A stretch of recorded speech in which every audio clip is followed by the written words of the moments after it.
Hey budget gardeners, Vita Loca here. Join me today as I show you how I divide creeping phlox. So let's go.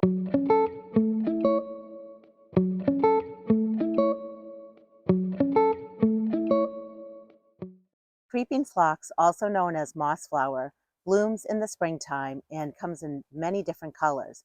It makes a beautiful ground cover and also has evergreen interest. And one thing I've learned over the last many years is a lot of people struggle with how to divide creeping phlox. I've had a lot of success with it, so I figured I might as well make a video showing you my process for dividing creeping phlox. I normally like to divide my phlox in the springtime right after it's done blooming. However, you can divide it right before it blooms, but you want to make sure that you give it plenty of water and you don't let it dry out. In my yard, I have a couple of different colors of the creeping phlox. I have white, I have a nice dark pink color, I have one that's a pink and white mixed color, and I even have one that's more of a purplish color. Normally, I like to grow creeping phlox on a stone wall. Right behind me is an example of a stone wall that I have. And actually, in this particular bed, I'll be doing some work to it because there's been some runoff with water and it's caused a lot of weeds to grow in here.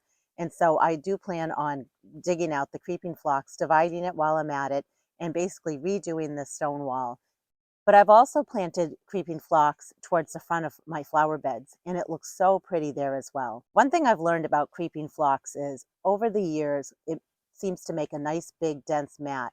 And a lot of times you want to control that mat. You can either shear or cut it back, or you can divide it. I have the creeping phlox growing in a few places that do not get full sun. Creeping phlox loves and thrives in full sun. And over the last few years, I've watched it in those spots where it's a little bit shadier.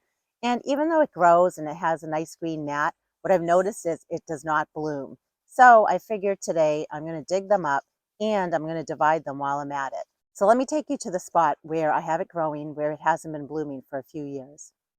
We're on the west side of my house, which is the front yard. And down in this small flower bed here, I have a bunch of different perennials. But tucked in this bed, I do have creeping phlox. I'm always trying to experiment and try plants in different areas of my yard because you just never know how they're going to do.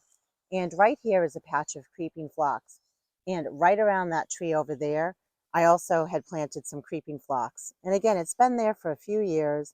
And this time of year, the phlox should be blooming. It looks beautiful. It's nice and evergreen. However, you can see that it's not blooming. So I just want to get it all dug up, and there's a little bit more on the other side of the tree there. So let me take you in for a closer look and I'll show you my process for digging and dividing this phlox. You can see that this is just a small patch of phlox. So what happens with phlox is it creeps, hence the name creeping phlox. And as it creeps and gets larger, it sends off basically little runners and it roots wherever the plant touches the ground. So you might have a big, huge mat of creeping phlox, but the key is when you're trying to dig it up and divide it, you want to make sure that you get a piece that has a root to it. So you can see right here, this plant would be one that I could dig up and I could put somewhere else because it is off by itself, which means it has a root. The same would apply to this guy right here. And as you pick up the mat, you notice that this is basically one big piece, but right here, there is a little piece that has a root to it. Let me go ahead and dig this up for you, and I'll dig these pieces up as well. And again, keep in mind that this is just a small sampling, but it gives you an idea of what you're looking for.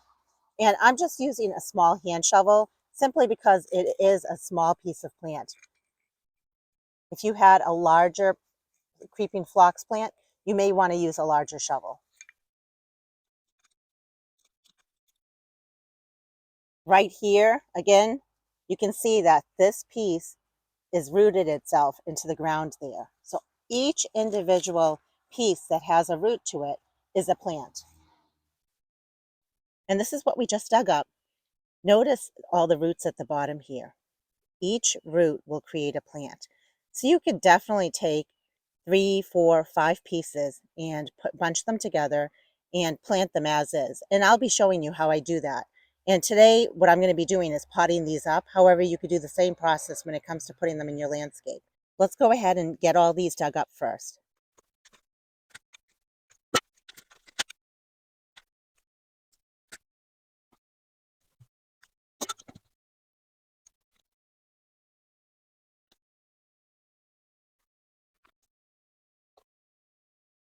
All done. And I have an idea of something else I'm going to plant in this space, which is very exciting.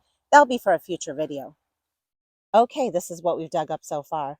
Now let's go ahead and get these potted up. I'm just using compost here, and for demonstration purposes, I'm potting it up. However, you can absolutely divide your creeping phlox and then just move it to a different part of your landscape.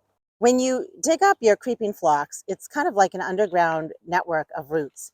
And the big thing is you just want to make sure that you're very careful with detangling the plant. When you dig up your creeping phlox, you'll notice that there are a ton of roots at the bottom there. And that's a good thing. You want roots so that you can then easily take those plants and move them to somewhere else in your landscape. So what I'm doing right now is I'm just very carefully detangling everything just to see what I have to work with. This right here is a nice small piece of a plant, and you'll see that it has roots associated with that piece of plant. But then this right here also is another piece. And what you could do at this point is you could take this piece and you could cut it right here. And I'm going to show you how I do that. So as long as you have a green piece and some root going to it, you should be okay. And you can cut anywhere along here. So I'm just going to cut right here. Now this piece has some roots to it, so it's very good. Let's put that aside. Let's keep these guys together, and you'll see that they have a little bit of a root there, but we're going to go ahead and keep this bigger piece of root with this piece of plant.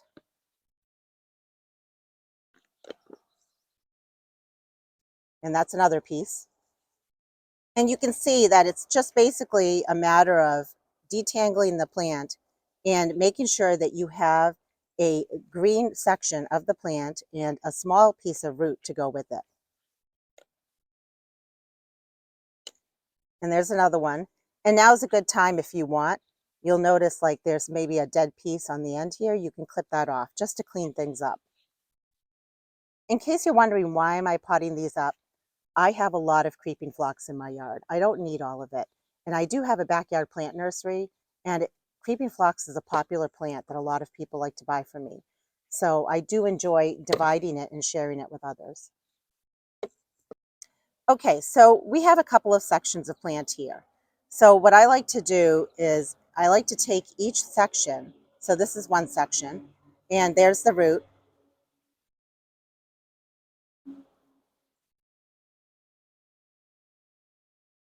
Here's another section with root.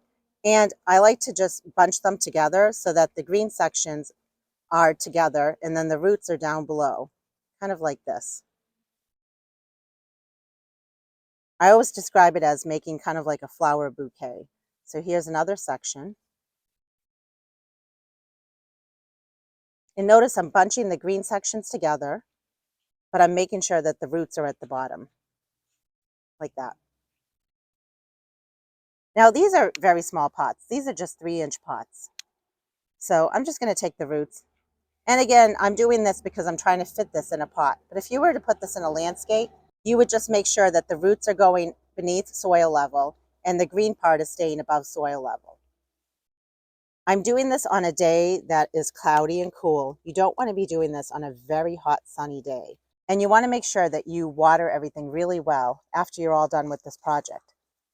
So I will be watering each of these pots really well with water, and then I'll be putting these pots in a shady area just so they can recover from the stress. And that's it. It's actually a very simple process. We're going to do one more together. So again, I'm looking for a section that has some greenery to it. And if I wanted, I could basically just bunch the green sections together like this. Just keep taking the green sections and bunching them together.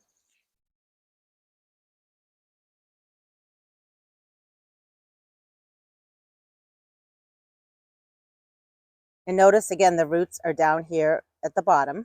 It's actually very simple to propagate your own creeping phlox for your own landscape and to share with others. I'm going to give a little bit of water to each plant.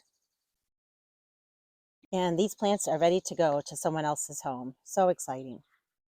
So one thing that I didn't mention is when it comes to trimming or cutting back your phlox, which is actually a very good idea, you want to make sure you keep your plants nice and compact and tidy. And you don't want to be doing that right before they're going to bloom because you take a chance of losing all the flower buds. So I like to cut back or shear back my creeping phlox right after they're done blooming. And that way it gives them enough time to set buds and be ready to go for next year. But you absolutely want to keep maintaining your creeping phlox just so that they look really good and keep their form and shape. If you have any questions or any comments, as always, please leave them down in the comment section below. And until the next video, make it a great day with gardening.